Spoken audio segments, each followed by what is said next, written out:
இது ஆன்மீகத்தில் அறியாத விஷயங்கள். சில கருத்துகள் கொஞ்சம் தாரேன். கேட்டு பார்ப்போம். இதில சொல்லியிருந்தேன் 72,000 நாடி நரம்பு என்று. 72,000 நாடி நரம்பு எழுதியிருக்கிறாங்க. அதே மாதிரி இப்போ கூரையிலேயும் 72,000 ஆணி அடித்து இருக்கிறேன்னு போட்டு அதில் எழுதியிருக்கிறாங்க.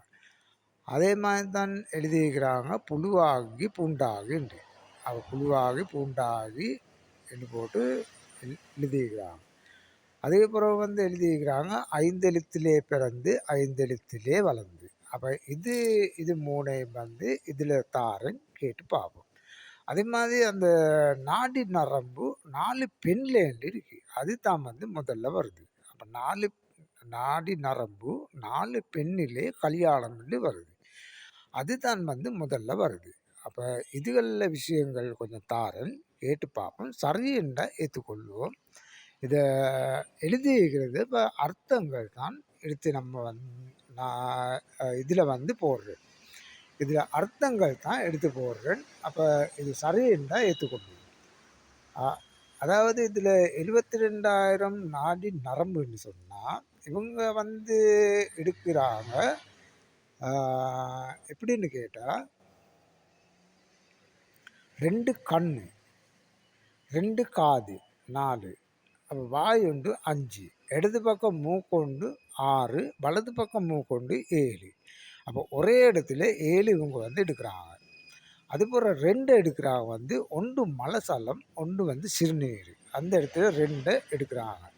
அதேபுறம் 3 எடுக்கிறாங்க தொப்புள் சைவர், இடது பக்கம் மார்பு சைவர், வலது பக்கம் மார்பு சைவர். அப்போ 3 சைவர் வந்தால் இவங்க சொல்கிற கணக்கு அதில் இருக்குது. அப்போ இவங்க சொல்கிற அந்த 72,000 அதில் சேருது.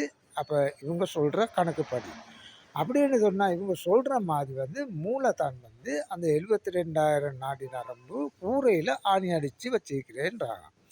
அப்போ இவங்க அந்த எழுதியிருக்கிற மாதிரி இதையும் பார்த்தா அவனுக்கு இந்த கதை சேருது. அப்போ அதுக்கு பிறகு அந்த மத்தையை தான் பால் கடல். பால் கடல் கடலில் கரைஞ்சேன்னு சொல்லியிருக்கிறாங்க. அப்போ யார் கரைஞ்சேன்னு சொன்னால் தேவர்களும் அசுரர்களும் என்றாங்க. பால் கடல் கடலில் கரைஞ்சேன்னு தான் இப்போ எழுதியிருக்கிறாங்க தேவர்களும் அசுரர்களும் என்று. அப்போ நம்ம அதை புரிகிற மாதிரி இப்போ புரிகிற மாதிரி எழுத மாட்டாங்க. இவங்க நம்ம தேடி கண்டுபிடிக்கணும் என்ற மாதிரி தான் எழுதுவாங்க. பால்கடைன்னு சொன்னால் இப்போ ஆண்மகன், இப்போ பெண்மகள் இப்போ திருமணம் செய்து அவங்க அந்த சந்தோஷமான வாழ்க்கை வாழக்குள்ள தான் இந்த பால்கடைன்னு போட்டு இவங்க அந்த அந்த உடல் உறவு எடுக்குது. அதைத்தான் பால் கடல்ன்னு போட்டு இருக்குது. அப்போ கடல்ன்னு சொன்னால் நம்மளோட இப்போ வகுத்தில் தண்ணி இருக்குது.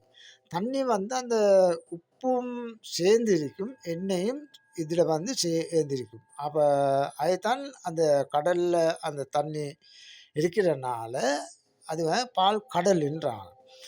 அப்போ இவங்க அந்த சொல்கிற மாதிரி தேவர்களும் அசுரர்களும் என்றாங்க. தேவர்களும் அசுரர்களும் தான் பால் கடல் அருந்தேன். அப்போ இங்கனைக்கு நம்ம இப்போ பார்க்குறோன்னு சொன்னால் தேவதை எடுக்கணும். தேவதை எடுத்து தேவர்களை எடுக்கணும். அப்போ தேவர்களும் தேவதைகளும் தான் எங்களுக்கு பால் கடல் இதாகுது. அப்போ இந்த இடத்துல இவங்க இவங்க சொல்கிறாங்க தேவர்களும் அசுரர்களும் உண்டு. அதாவது தேவதையும் அசுரரும். அசுரர் என்று சொன்னால் அந்த இடத்துல ஆண் அசுரன் மாதிரி தான் இருப்பான். அதைத்தான் இவங்க எடுத்து காட்டி இவங்க புரிகிற மாதிரி சொல்கிறாங்க. அதாவது பால் கடை கறந்து தேவர்களும் அசுரர்களும் என்று தேவதையும் அசுரரும். ஆண் அந்த இடத்துல அசுரன் மாதிரி தான் இருக்குன்னு போட்டு இவங்க காட்டுறாங்க.